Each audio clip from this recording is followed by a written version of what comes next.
बिस्मिल्लाहिर्रहमानिर्रहीम। आप देखें इन्फॉर्मेशन विद शाकिर। और गुज़िश्ता वीडियो में हमने आपको जो ताज़ा तरीन अपडेट थी बाबर आज़म के केस से मुतल्लिक वो हमने बताई थी, और बहुत से जो नाज़रीन उनका ये कहना है कि जो बाबर आज़म के केसेस हैं उनसे मुतल्लिक तफसीली जो है वो बताया जाए।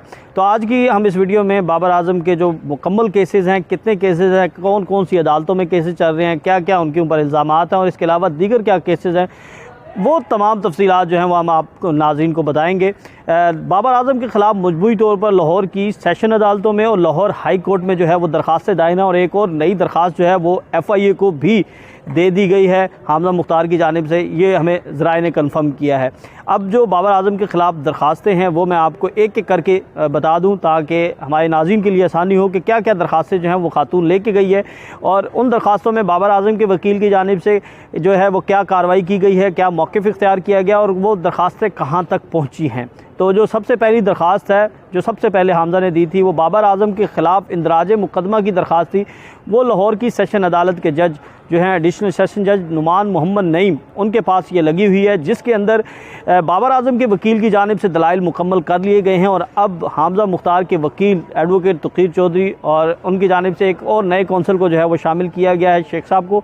वो जो हैं वो अब दलाइल देंगे, और उसकी जो तारीख़ है वो है 21 तारीख़। 21 तारीख़ को जो है वो हामज़ा के वकील की जानिब से जो है वो दलाइल दिए जाएंगे, और जो दलाइल दिए थे बाबर आज़म के वकील ने उन पर भी वो अपना मौक़िफ़ जो है वो सामने रखेंगे।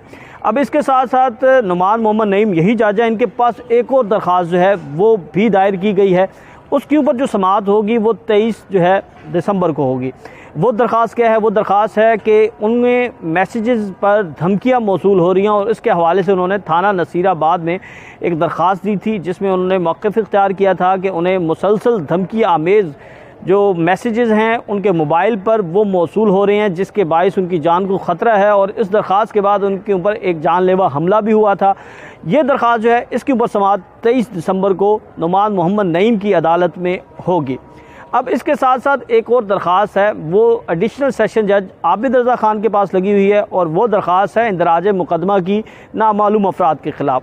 वो दरख्वास्त जो है वो थाना काना में उन्होंने जो है दी थी, और वो जब उनके ऊपर एक कातलाना हमला हुआ था, मुबैना कातलाना हमला हुआ था, उसके हवाले से उन्होंने लाहौर हाई कोर्ट में 22A-22B की एक एप्लीकेशन फ़ाइल की, और उसके अंदर उन्होंने ये मौक़िफ़ इख्तियार किया कि पुलिस उनकी दरख्वास्त पर मुकदमा दर्ज नहीं कर रही।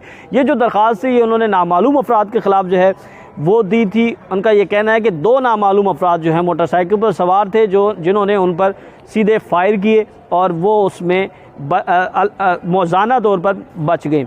अब इसके साथ साथ इसी दरख्वास्त में उन्होंने इस दरख्वास्त के जो आखिर में है उन्होंने ज़ेर इल्तिवा मुकदमे का जिक्र किया था, जो कि बाबर आज़म के साथ इनका तनाज़ा चल रहा था। और मेरा ये ख्याल है कि शायद उस आखिरी जो उन्होंने एक पैरा लिखा या आखिरी जो 2 लाइनें लिखी, उनकी वजह से उनका मुकदमा जो है वो इल्तिवा का शिकार है, और अब इसके ऊपर जो कोर्ट डायरेक्शन देगी उसके ऊपर वो जाकर आगे जो मामला है वो चलेगा। अब जो तीसरी दरख्वास्त है लाहौर हाई कोर्ट में, ये बड़ी अहम दरख्वास्त है।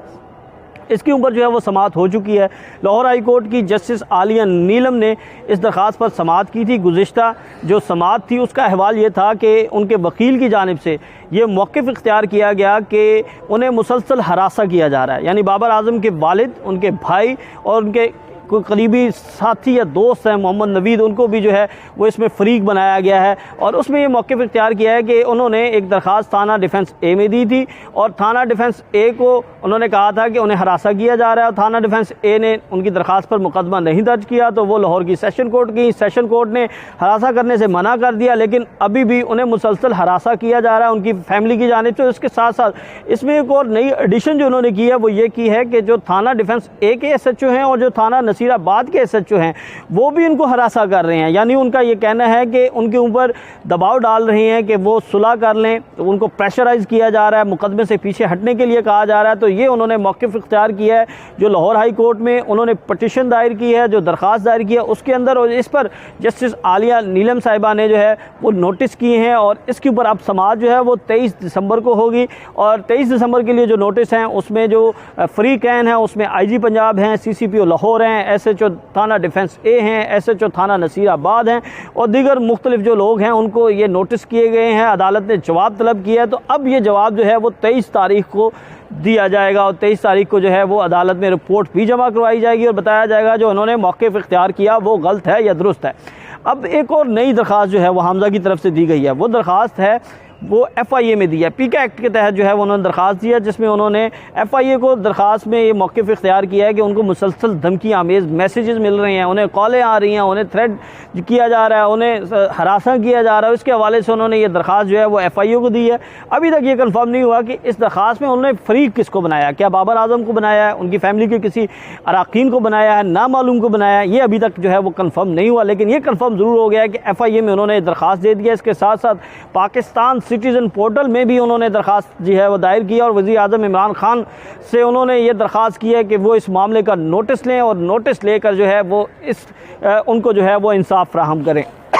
आज प्रोग्राम के आखिर में हम थोड़ा सा मुवाज़ना कर लेते हैं कि जो मुकदमा है वो इस वक्त कहाँ तक पहुँचा है। बाबर आज़म के वकला की जानिब से जो दलाइल दिए गए थे उसमें उन्होंने ये मौक़िफ़ इख्तियार किया था कि जो सारा मामला है वो बेबुनियाद है, मन घड़त है और इसके साथ साथ उन्होंने 2018 या 17 का जो मुआहिदा था वो भी अदालत में पेश किया। अब उसके ऊपर जो है वो जवाब देंगे। अब हम कंपैरिजन अगर करें बाबर आज़म के वकला और हमज़ा मुख्तार के वकला का, तो मेरा जो अपना तज़िया है उसमें मैं ये समझता हूँ कि जो बाबर आज़म की लीगल टीम है वो ज़्यादा स्ट्रॉन्ग है, वो ज़्यादा जो है मजबूत है और as compared to Hamza Mukhtar की जो लीगल टीम है उन्होंने भी अब एक नए कौंसल का इजाफा किया, उससे काफ़ी बेहतरी आएगी। लेकिन जो इस वक्त डोमिनेट कर रही है लीगल टीम वो बाबर आज़म की कर रही है। एक तो उनके जो वकील हैं वो चोटी के हैं, दूसरा उनको लीगल असिस्टेंस जो है वो PCB की जानिब से भी जो है वो मिल रही है और ज़राए ये कहते हैं कि PCB ने भी अपने तौर पर एक छोटी सी इंक्वायरी की है जिसमें उन्होंने ये देखा है कि क्या बाबर आज़म के इन खातून के साथ रिलेशन थे कि नहीं थे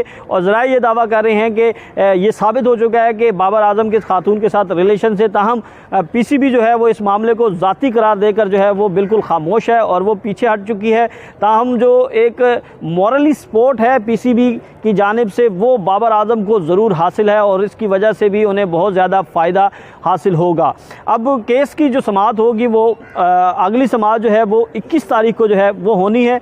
वो समाअत होनी है जज जो है Numan Mohammad Naeem additional and session जज उनकी अदालत में और वो कार्रवाई बड़ी अहम है। अब आपको हम 21 तारीख की कार्रवाई से मुताल्लिक जो है वो मुकम्मल तफसीलात बताएंगे। तब तक के लिए इजाज़त दें। अल्लाह हाफ़िज़।